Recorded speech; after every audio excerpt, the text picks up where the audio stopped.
Ui, quá tuyệt vời. Trộn rửa đó. Cay nhỉ. Để xem nào mùi vị như nào Quá nào. ngon luôn.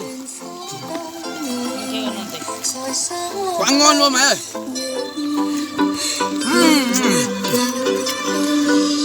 Thử xem nào. Quá ngon luôn.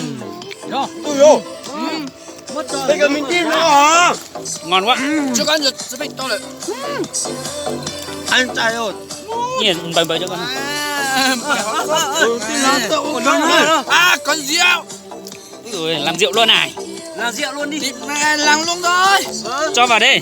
Ít bạc. Không, cho lò đấy. Để vào đây. Có cả chai luôn đấy mà. Có cọc nó đó. Đây, nhiều muối này. Muối này. Chết. Đây, rượu vào đây này. Rượu nha anh em ạ. Mời nhá. Làm chết đây. Tao phải làm được thì tao phải là thằng đầu tiên. Ôi sao chưa được ăn đâu nhá. Ơi chưa được ăn đâu. Phải anh em ôi sao chưa được ăn. Đó. Ngắm ra chứ mày. Ôi giời ơi. Quá tuyệt vời. Cảm giác thế nào? Cảm giác thế nào? Không có cái gì ngon bằng mà. Đấy. Đặt sẵn Tây Bắc luôn anh em ạ. Ôi nhà tôi mù đê tôi nè. Wow. Tôi mong nhà đi rồi đấy. Giờ là hai con nó phun nè. Thử xem nào, cảm giác thế nào? Thử miếng. Ăn đi. Miếng dưa siêu cay. Ôi. Mày uống chưa? Cảm giác thế nào? Có hỏi nhá. Dư. Để lâu cho Có ngon không? lâu rồi bé. Tao thì tiền chưa? Tôi sẵn. Rất là ngon nha. Quay đến đây cho tôi để quay đến đây phải cho tôi biết hỏi.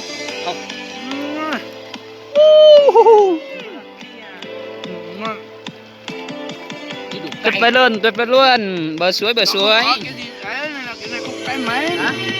Hơi ít ớt nhỉ? Cái này lúc nào mình làm lấy cái ớt này nó bị xanh. Đấy. Ôi, hôm nay mình thử một miếng xem sao. Đây nha anh em, mời anh em. Dưa. Mời nha. Cho cái món ngon này để ơi.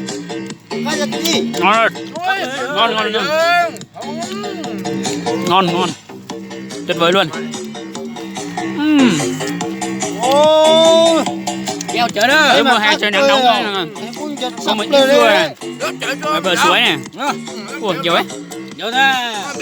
Đây mời anh em. Xin mời anh em nhá. Tua. Ô bố tao quay tí chà. Không có đâu. Tao nó mốc lao. Một cái. Ngon. Ăn cơm gì tí nào. Ơi. Nó vậy à? Chúng nó ép lại trên đây. Chay chứ cháu no gì à? Thế là đỉnh. Thế là đỉnh. Thì cho chúng quay ra. Đúng rồi, họ có thế hả? Ô, nó đi có cách chấm lều. Để cho chúng phát lên hả? Chưa đủ chua. Tuyệt vời luôn. Đây phải có chanh. À, cái chập lều. Thử miếng dưa. Đây.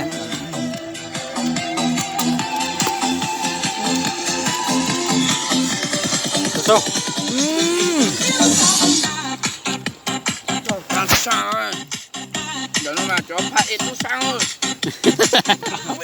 Ôi rồi. Rơi vô bờ suối thì. Có con chớ ca. Uống một chén rượu dưa mà suýt rơi bờ suối. Ui rồi. Quá tuyệt vời luôn. Ông nào bảo chưa đủ cay quá. Khi nào anh em lên Tây Bắc thì gọi tôi nhá, để tôi làm cho anh em thưởng thức nhá. Chào anh em nhá. Bây giờ là phải vào thưởng thức đã.